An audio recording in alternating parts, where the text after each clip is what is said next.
During the 20th century, the global economy developed enormously, and many international trade alliances, free trade zones, and economic tariff barriers were set up.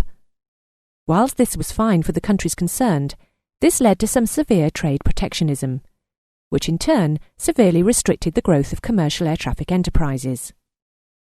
Added to this, the escalating costs of aircraft and fuel, and the monopolization of the major air routes by the large national carriers, led to a general inability of the smaller air carriers to flourish. To survive, smaller organizations turned to the leasing of aircraft to minimize their costs. This meant that the whole issue of liabilities, insurance and safety urgently needed addressing, and this was recognized by the ICAO as early as 1948. Through the Convention on the International Recognition of Rights in Aircraft. Leasing became defined as the situation whereby an aeroplane is used by one operator, whilst the ownership title remains with another operator. The following terminology is generally used with regard to the leasing of aircraft.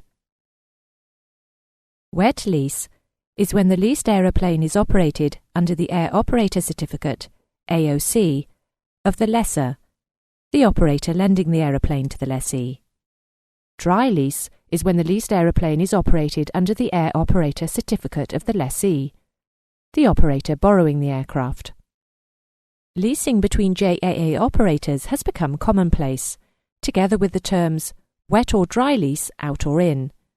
Permission must be obtained from the regulatory authorities to undertake such leases.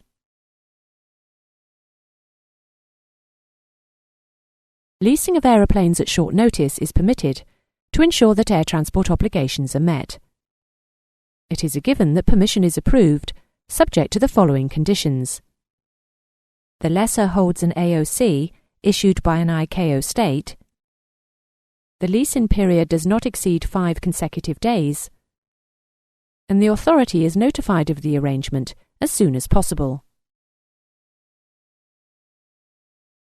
The European Union, however, took the view that it needed to legislate for aircraft leasing arrangements independently of the international systems. EU signatories are bound by EC Council Regulation 2407/92, which contains all the provisions on leasing. Its declared aim is to harmonise policy to the highest possible degree.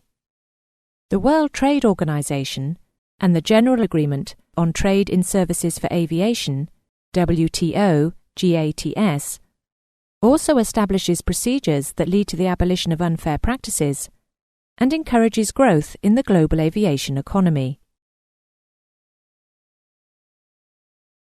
In 1948, the Council of the ICAO established rights in aircraft on air traffic.